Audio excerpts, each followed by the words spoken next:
Ang mangyayari ngayon, pupunta na yan, magpa-file na yan ng petition sa Korte Suprema. Ang tawag doon, petition for certiorari. Siyempre, with prayer for temporary restraining order. Korte Suprema na naman ang lalapitan niya. Ngayon, pag nakarating sa Korte Suprema yung petisyon, ewan ko na lang, sana naman ang Korte Suprema magising na rin. Dapat kastiguhin na nila si Sara Duterte. Anong dapat gawin ng Korte Suprema? Ha? Dapat sasabihin ng Korte Suprema, binigyan ka na ng pagkakataon ng due process, hindi mo ginamit. Ha? Yung desisyon sa'yo sa nakaraang desisyon ng Korte Suprema ay pinaglaban ka para mabigyan ka ng due process. Nang binibigyan ka ng due process, hindi mo inavail. Dapat ganun. Sana ganun ang sabihin sa kanya ng Korte Suprema. Ha? Kasi lalapit na naman si Sara sa Korte Suprema eh. May petition na naman for certiorari. Kaya lang, yun na nga. Pag nakatanggap ang Korte Suprema ng petition for certiorari at ang i-raise na naman na issue ni Sara ay due process, anong sasabihin ng Korte Suprema? Sasabihin ng Korte Suprema, na-deny na naman sa iyo ang due process. Medyo ano na yan. Na-deny na naman ang due process kay Sara Duterte. Mahirap na yan. Kapag ganun pa rin, ang naging desisyon ng Korte Suprema, bias ng masyado yan. Bias ng masyado yan. Di ba? Parang lalapit si Sara sa Korte Suprema at ang sasabihin ng Korte Suprema, again, denied na naman ang due process si Sara Duterte. Kasi basically, ang riniraise na issue ng kampo ni Sara, denial of due process. Denial of due process. Pagdating sa Korte Suprema, anong desisyon ng Korte Suprema? Dalawa. Kakatigan na naman, kakampihan na naman si Sara. Anong sasabihin? Denied na naman si Sara ng due process? Ano? Sa ginagawang ito ngayon ng Kamara, denied na naman ang due process. Ano ba yan? Wala na yan. Ang mas magandang gawin ng Korte Suprema, pag lumapit si Sara Duterte sa Korte Suprema, kastiguhin na ng Korte Suprema, tama na yan. Kinampihan ka na namin doon sa unang petisyon mo. Dahil ang akala namin, gusto mo ng due process. Pinaglaban ka namin, binigyan ka ng due process ngayon. Ngayon na naman, hindi mo na naman inaabil ang due process. Tapos sasabihin mo, denied ka ng due process, hindi na pwede yan. Pagka ganyan yung desisyon ng Korte Suprema, magaling yan at tama. Pero kung kakampihan na naman ng Korte Suprema si Sara, kapag ng due process, nag-raise ng issue ng due, ay mahirap nang intindihin yan. Ha? Sana ang Korte Suprema sa pagkakataong ito ay ma-realize na hindi totoo na si Sara ay dinideprive ng due process. Ayaw niya talagang managot. Di ba? Ayaw niyang managot. Ginagamit niya lang yung mga denial, deprivation of due process. Pero sa totoo, kahit naman noong unang impeachment, ganito rin ang ginawa, ganyan rin ang gagawin niyan. Ano yan? Kaya nga, mga kabunyog, mga kababayan, napapanood ko yung depensa ng kampo ni Sara.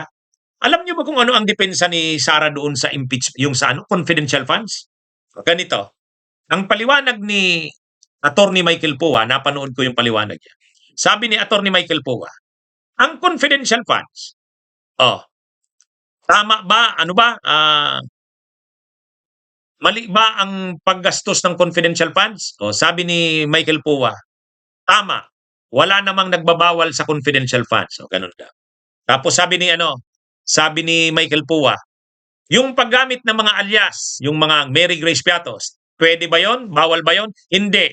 Kasi practice talaga yan sa intelligence na gumagamit ng mga alias. Ganon yung mga So sa madaling sabi, ang argumento nila pagdating sa confidential funds, ang confidential funds ay hindi naman illegal. Allowed yan. Pangalawa, yung paggamit ng mga alias, allowed din yan. Alam nyo, dispalinghado yung ganyang argumento ni Atty. Michael Poa habang pinapanood ko yun. Bakit? Hindi naman yung pagbigay ng confidential funds kay Sara ang issue. Yun ba ang issue? Hindi naman yun eh.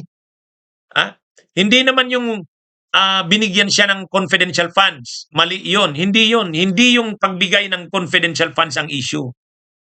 Ang issue doon, binigyan ka ng confidential funds December 13, December 31, naubos mo na. 125 million. Matindi yun. At pagkatapos, nung tiningnan yung mga liquidations mo, nag-arkila ka ng safe house. Magkano yung renta ng bawat safe house? Oh, tapos nagbigay ka ng mga pera kung kani-kanino, Mary Grace Piatos, 50,000, 70,000, 50,000, paulit-ulit.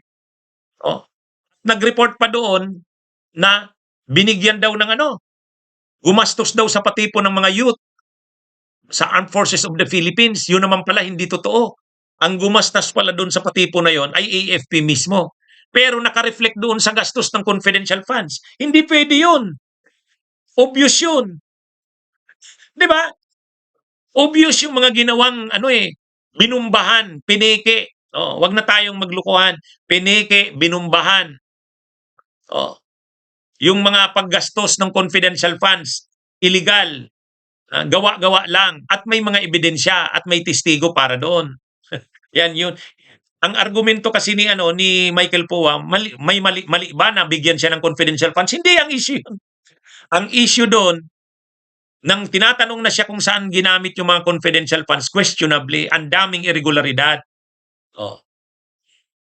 Pwede daw bang gumamit ng mga alias na Mary Grace Piatos? Okay, pero may rules doon ang kuwa Mayroon kang gagamitin na alias pero may nakalagay na listahan kung sino-sino yung totoong pangalan nun.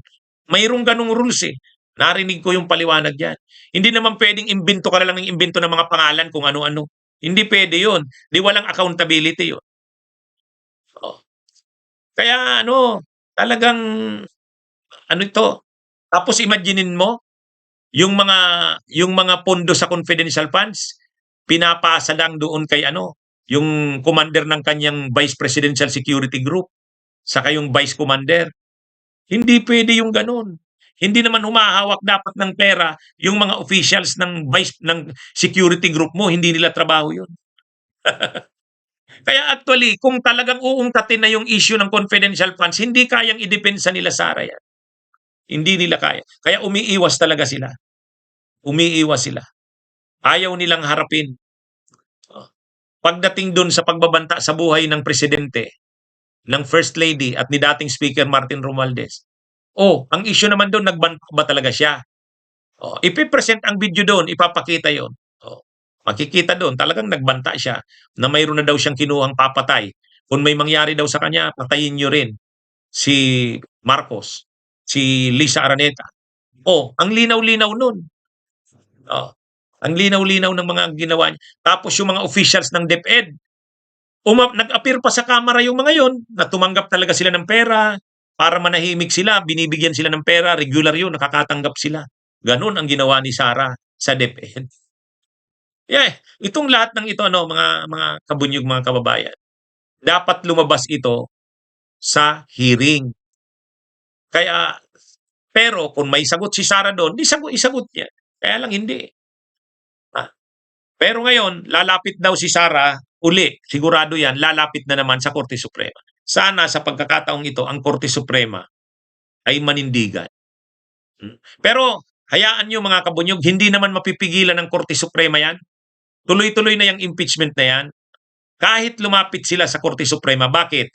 Mag-a-apply sila ng TRO sa Korte Suprema, Temporary Restraining Order. Hindi maglalabas ng TRO ang Korte Suprema dyan. Bakit? Kasi yung power ng impeachment, yung pag-initiate niyan, exclusive sa House yan. Yung pag-trial naman ng impeachment sa Senado, sole power yan ng Senado. Napakalinaw sa Constitution yan. Bakit makikialam ang Korte Suprema dyan? Makikialam lang ang Korte Suprema kung may grave abuse of discretion. Nasaan dyan yung grave abuse of discretion? Dinadaan na nga sa proseso, may due process na, walang grave abuse of discretion dyan. Kaya naniniwala ako, pag nagpetisyon sila sa Korte Suprema, hihingi sila ng TRO? Hindi magbibigay ang Korte Suprema ng TRO dyan. Kung nung nakaraan nga hindi nag-TRO, lalo pa ngayon. Kung yung pag-aresto nga kay Duterte hindi nag-TRO, hindi naman basta-basta nagbibigay ng TRO ang Korte Suprema. Pinag-iisipan din yan. So wala yan. So ngayon, pag hindi nag-TRO, tuloy-tuloy. Pupunta na yan sa trial. Ang Senate naman, nagsabi na si Senate President Soto. Sabi ni Senate President Soto, pag nakarating sa kanila, trial shall proceed forthwith. Di tuloy-tuloy na yan. So ibig sabihin, walang TRO ang Korte Suprema, di tuloy-tuloy. Kailan kaya lalabas ang Korte Suprema yung desisyon sa petisyon? Baka lalabas yan mga Agosto na. Nung nakaraan, February 5 yung petition. February 5, kailan lumabas yung desisyon ng Korte Suprema? July 25. Ay ngayon, anong petsa na tayo?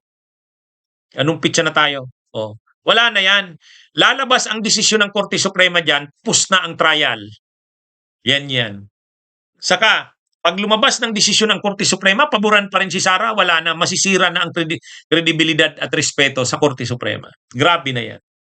Kaya sa pagkakataong ito, kung nag-iisip ang kung nag-iisip mga ang kampo ni Sara na papanigan na naman siya ng Korte Suprema, mahirap na 'yon sa tingin ko. Hindi na. Maano na ito, nakita naman na ng Korte Suprema eh. Pinaglaban na nila si Sara, nabigyan ito ng due process. Binigay na ngayon ng Kamara, hindi naman inavail ni Sara. Anong ibig sabihin niyan? Sino na ang may kasalanan? Okay, mga kabunyog, mga kabayan, magandang araw sa inyong lahat.